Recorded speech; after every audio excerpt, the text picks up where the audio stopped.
Hello friends, G7 meeting को लेकर China बौखला गया है और बौखलाने से वो ऐसा भद्दा मजाक किया है जिससे दुनिया सहित भारत को भी बहुत बुरा लगा है। इस मजाक क्या किया है इसे जानकर आपको भी खून खौल उठेगा। आइए जानते हैं वो कैसा मजाक किया है। और उस जो G7 मीटिंग हुआ है उसका एक इमेज क्रिएट किया है। उसका एक प्रमुख समाचार पत्र है चाइना का ग्लोबल टाइम्स। उस ग्लोबल टाइम्स में उन्होंने द लास्ट G7 नाम के एक पिक्चर जाहिर किया है। उस पिक्चर को एक तुलना किया गया है दूसरे फोटो के साथ और उसमें ऐसा प्रतिक्रिया दिया गया है जिससे खून खौल उठेगा आपको। हर भारतीय को ये जानना भी ज़रूरी है कि चाइना हमारे साथ कैसा कैसा प्रतिक्रिया देता है और आपका क्या प्रतिक्रिया होगा आप ज़रूर बताइएगा। चलिए जानते हैं कैसा किया है प्रतिक्रिया। तो G7 सहित भारत को भी उड़ाया है मजाक। इसके बाद किस चीज़ पर चर्चा करने वाले हैं कि चाइना का प्रमुख समाचार पत्र कौन सा है। तो ग्लोबल टाइम्स में द लास्ट G7 नाम के फोटो छापा गया है चाइना द्वारा। उसके बाद G7 सम्मेलन में तुलना किससे किया गया है। तो द लास्ट सफर नाम के जो पेंटिंग है, जो ईसा मसीह का प्रमुख पेंटिंग है, उससे उसको तुलना किया गया है चाइना द्वारा। इस चाइना में जो पिक्चर का जो तुलना किया गया है उसमें धर्मों को भी मजाक बनाया गया है। उसके साथ साथ चाइना ने खुद को वहाँ पर केक और ताइवान को दर्शाया गया है। इसके बारे में भी विशेष चर्चा करने वाले हैं। चलिए देखते हैं। ये फ़ोटो जो है चाइना द्वारा ग्लोबल टाइम्स में जाहिर किया गया है, जिसमें बताया गया है कि कुछ व्यक्ति भोजन कर रहे हैं। उस भोजन करते हुए व्यक्ति में टेबल पर और देशों को दर्शाया गया है। वो जो G7 में जो सदस्य थे उसके साथ साथ जो सदस्य नहीं थे, जो ऑब्जर्वर कंट्री के रूप में बुलाया गया था, उसको भी यहाँ पर दर्शाया गया है। आइए जानते हैं। इससे पहले समझते हैं इसका रियल फ़ोटो कौन सा है, उसके बाद बेहतर से समझ में आएगा। इसका रियल फ़ोटो जो है ईसा मसीह जी का एक प्रसिद्ध पेंटिंग है। एक चित्रकार था लियोनार्डो द विंची द्वारा एक चित्रकार बनाया गया था, एक फ़ोटो बनाया गया था। उसका पहला दुनिया का सबसे अध्ययन किया गया प्रमुख पेंटिंग है मोनालिसा का, उसमें भी बहुत अध्ययन किया गया था। उसके बाद दूसरा स्थान पर आता है द लास्ट सपर नाम के पेंटिंग, जो कि ईसा मसीह का फ़ोटो है। उसमें इस फोटो में ईसा मसीह क्या करते हैं कि अंतिम भोजन करते हैं, यानी जब उनको सूली पर चढ़ाया जाना था तो सूली पर चढ़ाने से पहले उनके 12 शिष्यों को बुलाया जाता है ईसा मसीह के द्वारा और एक टेबल पर बैठकर भोजन करते हैं। उस भोजन करने के दौरान वो बोलते हैं प्रभु ईसा मसीह कि आप लोगों में से ही कोई एक शिष्य हमको धोखा देगा, उस धोखा की वजह से आज हमें फांसी चढ़ना पड़ेगा। तो उस समय सभी शिष्य चौंक जाते हैं और प्रतिक्रिया देते हैं कि कौन आपको धोखा देगा। वैसा प्रतिक्रिया जो चित्रकार है लियोनार्डो द विंची, उस पिक्चर में दर्शाया गया है कि उस समय उस शिष्यों का क्या प्रतिक्रिया था, क्या हाव भाव था, ये बताया गया है। बहुत ही प्रसिद्ध पेंटिंग है ये, जरूर आप सर्च कर देख सकते हैं गूगल पर। तो उसकी तुलना यहाँ पर इससे किया गया है कि यहाँ पर देख रहे होंगे कि एक टेबल पर कुछ व्यक्ति बैठे हुए हैं और उसमें उसका जो चेहरा है वो जानवरों का लगाया गया है। तो जानते हैं कि कैसा किसको तुलना किया गया है। यहाँ जो बीच में जो बैठे हुए हैं, जो मेज़बानी करते हैं, जिस तरीक़ा से यहाँ पर ईसा मसीह मेज़बानी करते हैं, गुरु है, उसी प्रकार यहाँ पर जो बीच में मेज़बानी करते हैं अध्यक्षता है, उसको USA को दर्शाया गया है, यानी अमेरिका को दर्शाया गया है। इस G7 मीटिंग में अमेरिका क्या अध्यक्षता किए थे जो बाइडन, और चाइना का जो प्रोजेक्ट था BRI प्रोजेक्ट, उसको रिप्लेस करके उसकी जगह पर अपना प्रोजेक्ट BBW लाए थे, उसी से बौखलाया हुआ है और प्रतिक्रिया दिया है। तो बीच में उसने अमेरिका को बैठाया है। उसके बगल में यहाँ पर बूढ़े शेर को दर्शाया गया है, यानी ब्रिटेन को दर्शाया गया है कि ये ब्रिटेन में हुआ था। ब्रिटेन के प्रधानमंत्री बोरिस जॉनसन है, तो उनको दर्शाया गया है वो बूढ़ा शेर हो चुका है। और उस पर ध्यान दीजिएगा, उसके ऊपर मैप भी अधूरा दिखाया गया है। कहा गया है कि ब्रिटेन को खुद आयरलैंड संभला नहीं जाता है और मेरे बारे में वो बात करने के लिए G7 मीटिंग बुलाता है।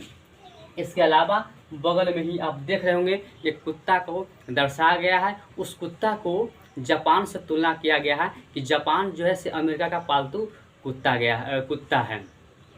तो इस टेबल पर जो आप देख रहे होंगे, लेकिन कहीं भी आपको जहां नज़र नहीं गया होगा वो है हमारा भारत। तो भारत को कहाँ बिठाया गया, आइए जानते हैं अपना देश के बारे में। तो यहाँ पर इस टेबल के बगल में ही ज़मीन पर बिठाया गया है भारत को। उसका एक प्रतिक्रिया है कि भारत G7 का सदस्य नहीं है, इसलिए वो उसका प्रतिक्रिया कि खुद के लिए चेयर रही है बैठने के लिए, अब मेरे बारे में चर्चा करने के लिए G7 मीटिंग में गया है। तो उसको पता होना चाहिए चाइना को कि हम लोग यहाँ पर अतिथि देवो के रूप में माना जाता है। भारत को बिन बुलाए नहीं गए हैं, यहाँ पर यूके द्वारा बुलाया गया था 4 और बड़े कंट्री को गेस्ट के रूप में, तब जाकर वहाँ पर भारत को वहाँ पर गए थे, अपना विचार रखे थे। तो यहाँ पर तो अतिथि के समान पूजा जाता है, जो गेस्ट के रूप में आते हैं। जो भारत वैसा काम करते हैं जिससे देश ही नहीं विदेश में भी इनको पूजते हैं, लेकिन चाइना वैसा काम करता है, वैसा करतूत करता है, उसको कहीं भी पूजते नहीं है, लतियाते हैं, जुतियाते हैं। उसे लात खाने वाला ये काम करता है, जैसा काम किया है वो। तो यही जानते हैं उसके बाद क्या प्रतिक्रिया दिया है। तो यहीं पर हाथी के बगल में ही एक कमंडल को दर्शाया गया है चाइना द्वारा। ये कमंडल है यानी दिनहीन हाथी है।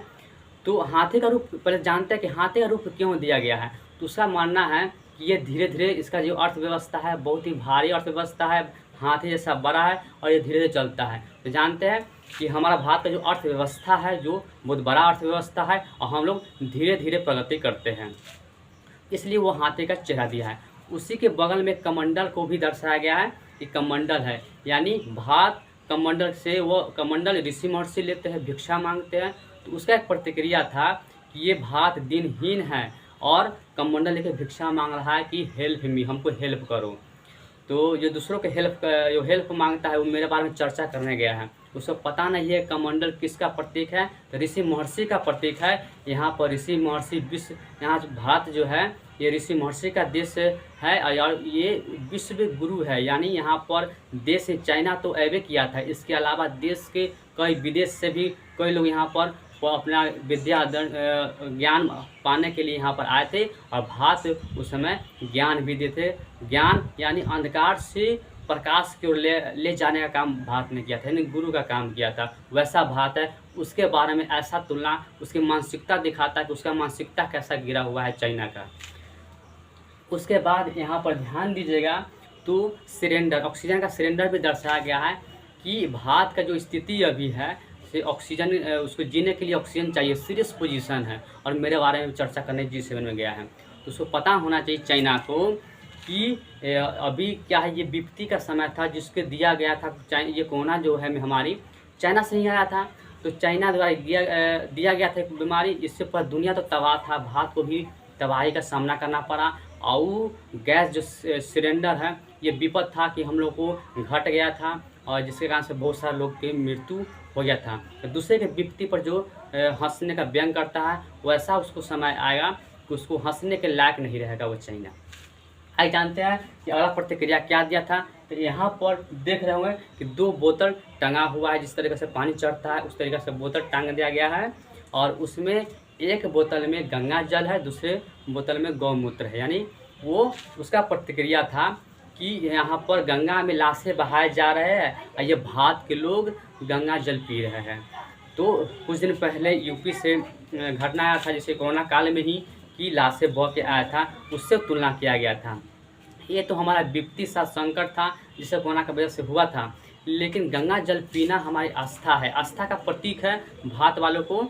ये हम लोग गंगा को गंगा माता के रूप में पूजते हैं। इसके साथ जो खिलवाड़ करता है उसे खिलवाड़ करता है, उसकी मानसिकता ही बहुत नीचे, बहुत गिरा हुआ प्रवृत्ति की है, जो दूसरे की आस्था से ये व्यंग करता है। ये आस्था है और कोई भी धर्म आप जानते ही हैं कि धर्म जो होता है से मानव कल्याण के लिए होता है। कोई भी धर्म ऐसा बात नहीं लिखा हुआ है कि मेरा धर्म ऊँच है और उसका धर्म नीच है, लेकिन ये धर्म मानव कल्याण के लिए है। लेकिन उसका मानसिकता देखिए कि दूसरे के धर्म को ये क्या करता है, बुराई करता है, बुरा खुद ही रहता है, दूसरे को बुराई देखने चलता है।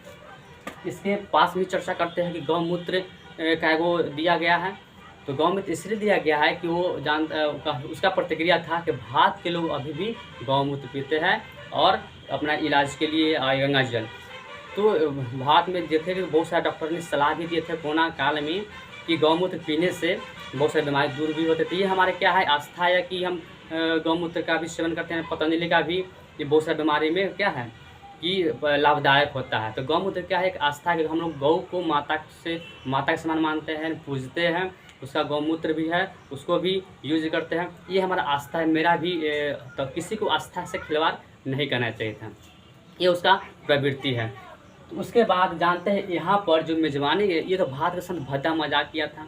तो यहाँ पर भी देखिएगा, यहाँ पर जो डॉलर है अमेरिका की तरफ से, तो डॉलर को टिश्यू पेपर में दर्शाया गया कि जो अमेरिका का जो डॉलर है उसको टिश्यू पेपर के समान समझता है वो, ऐसा उसका मानसिकता है। क्यों? क्योंकि उसका जो चाइना का जो अर्थव्यवस्था है काफ़ी मजबूत है, वो दुनिया सहित सभी को चैलेंज करता है इससे। तो हम लोग को भी ज़रूरत है तो ऐसा अर्थव्यवस्था मजबूत करने के लिए हम नौजवान को भी जिस तरह से चैलेंज किया है चाइना, उसको चैलेंज को स्वीकारते हुए अपना अर्थव्यवस्था को मजबूत करेंगे। वो मजबूत कैसे करेंगे? तो जो भी काम करते हो हमारे नौजवान भाई, उस काम को इतना बेहतर ढंग से कीजिए कि उस काम को मुकाम हासिल कीजिए, सफलता हासिल कीजिए और पैसे का अपना अर्थव्यवस्था को मजबूत कीजिए और अपना देश को भी नाम बढ़ाइए। इससे क्या होगा कि अपना अर्थव्यवस्था बढ़ेगा, उसको हम मुकाबला कर सकते हैं। चाइना में अली बाबा कंपनी जैसी अपना भारत में भी क्यों नहीं हो सकता है? तो यहाँ का भारत सरकार को भी यहाँ पर ध्यान देना चाहिए था कि यहाँ पर भी ऐसा कंपनी लाए जिससे भारत का अर्थव्यवस्था मजबूत हो। और भारत सरकार भी प्रयास कर रही है और बहुत पहले की अपेक्षा बहुत काफ़ी आगे हद तक भारत बढ़ा है और देश ही नहीं विदेश में भी इसकी चर्चा होने लगा है। भारत का भी बहुत परिवर्तन है, परिवर्तन होना भी चाहिए इस तरीक़ा से। तो एक चीज़ और बोलना चाहूँगा कि जिस तरीक़ा से श्रीलंका में एक आतंकवादी संगठन था LTT, उसकी जांच यूएन में हो सकती है, यूएनए में हो सकता है। और इजराइल कितना मिसाइल मारा कितना नहीं मारा, इसकी भी जांच जब हो सकता है यूएनए में, तो हम जो चाइना द्वारा जो दिया गया है कोरोना, उसका जांच क्यों नहीं हो सकता है यूएनए में? जो होना चाहिए। तो भारत सरकार को भी इसका मुद्दा उठाना चाहिए कि जो संकट से जूझ रहे हम पूरी दुनिया, इसका यूएन में मुद्दा उठाया जाए और उसको भारी जुर्माना किया जाए। उसका भी इसका सज़ा मिलना चाहिए चाइना को, उसका गलती पूरी दुनिया भुगत रहा है, इस पर भी ध्यान देना चाहिए था।